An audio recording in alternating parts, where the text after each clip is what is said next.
Louis Says is a children's animated TV series geared toward Canada's First Peoples, and it's airing on APTN, the Aboriginal Peoples Television Network. We at Crossroads are thrilled to be partnering with this production in developing a Bible-based kids curriculum to accompany the series. And we're joined now by Shelley Calcagno, one of the curriculum writers who serves as our Crossroads Director of Family Ministries. Also with us is Don Amero, who has created the original music for Louis Says. Don is from Winnipeg and has won a number of Canadian music awards, including Aboriginal Songwriter of the Year and Male Artist of the Year. Shelley and Don, great to have you here. Thanks for joining us. Thank you. Happy to be here. So, guys, this is so exciting. So, Shelley, unpack for us a little bit more about what this project is all about. Well, we're really excited. We just have a heart to minister to children and family at Crossroads, and we want to influence at each age and stage. So that in itself is exciting. It's even more exciting that this is a missions project and that this is something that we can take into Aboriginal communities and that we can just really impact children and families with this project. And this project, Louis Says, is about a little Aboriginal boy, and his name is Randy, and in the community there's an elder whose name is Louis, and so they have a really special relationship, and there's lots of learning that goes on, there's lots of community that you see.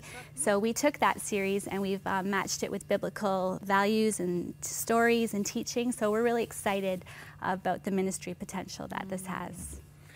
All right, and Don, as many of our viewers might remember you, as you were, we did a documentary on your life as part of our Canada Heart and Soul series called Home and Native Land, that doc.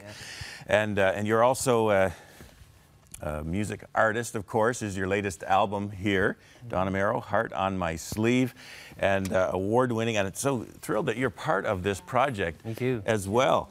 Now, from your experience, why do you feel this kind of TV series and teaching material is so important for Aboriginal kids? Yeah, you know, I think this kind of show, one of the biggest things in Aboriginal culture is the seven teachings. And this show actually really reinforces a lot of what Aboriginal culture is already traditionally foundation of the seven teachings. This show actually reinforces that. And I love the fact that it's introducing kids to biblical themes, and it really does start that conversation in homes all across the country, and anybody who's going to tune into this and they have kids in preschool, this is a great way to get that conversation started. I love the fact that it's generational. It's the young boy looking up to the grandfather figure and the wisdom being transferred down and the respect shown from the young boy to his grandfather figure as well. Yeah. That's very important in the culture, isn't it? Well, it's hugely important because, I mean, the elders are kind of like the be-all and end-all. What they say is sort of the rule, and it's sort of and it's a great strength for this little guy, Louis' grandson, to kind of pick up a lot from his grandpa, and it's really kind of cool to see that their relationship develop over the series as well. Nice. Mm-hmm. Now, Shelley, how do you foresee that this material actually being used and implemented across Canada?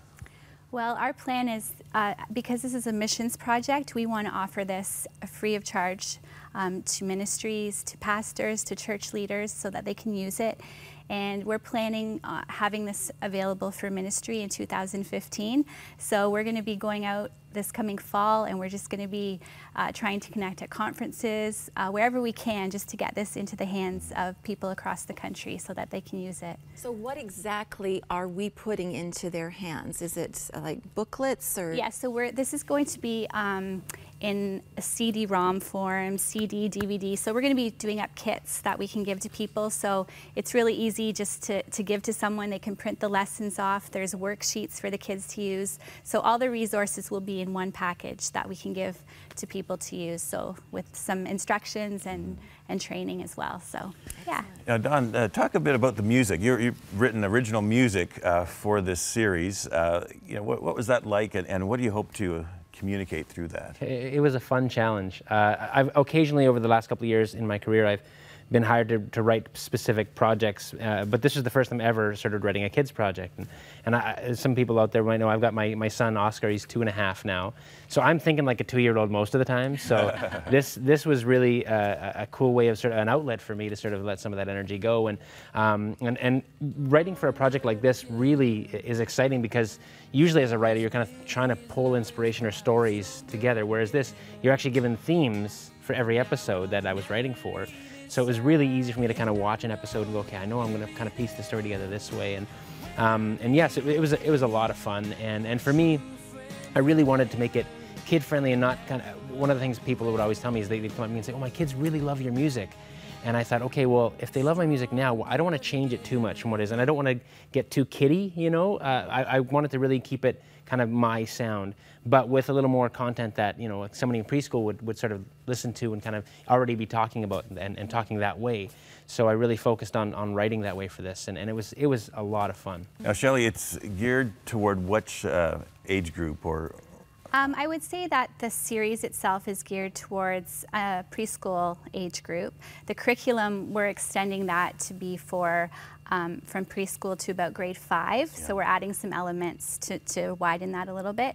But it's very interactive. Another part I like is every episode also teaches a Cree word. So there's lots of different cultural, just cultural things that the kids learn to just watching the series as well. So, yeah. Don, maybe you could just share just very briefly of some of your journey and challenges as a young boy growing up in north end of Winnipeg. Yeah, you know, I mean, when I was just a kid, church was never a part of our life. We were never churchgoers, really. Both my parents sort of came from faith backgrounds in a sense, but they never really. It wasn't really something that was instilled in us when we were kids growing up. And I just remember being 15 years old and walking into a church for my first time and finding God and God finding me. And it was an incredible shift in my life where I realized that, you know, where a lot of my friends and people in my life around me were sort of taking these really negative paths, that sort of became my saving grace.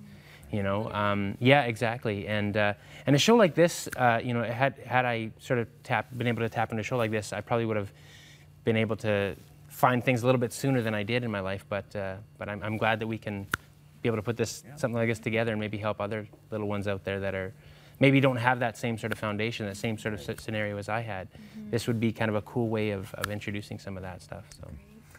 All right, Don and Shelley, thank you very much for giving us a preview of what's happening. And we also want to thank our viewers, because it's through their support of Crossroads Missions, your support, that we're able to partner and be a part of this project and bring this hope and light to Aboriginal children across Canada. And what a great thing. And so thanks, guys. Keep up the great work. Our pleasure. And again, thank you for your support of Crossroads, helping to make this possible.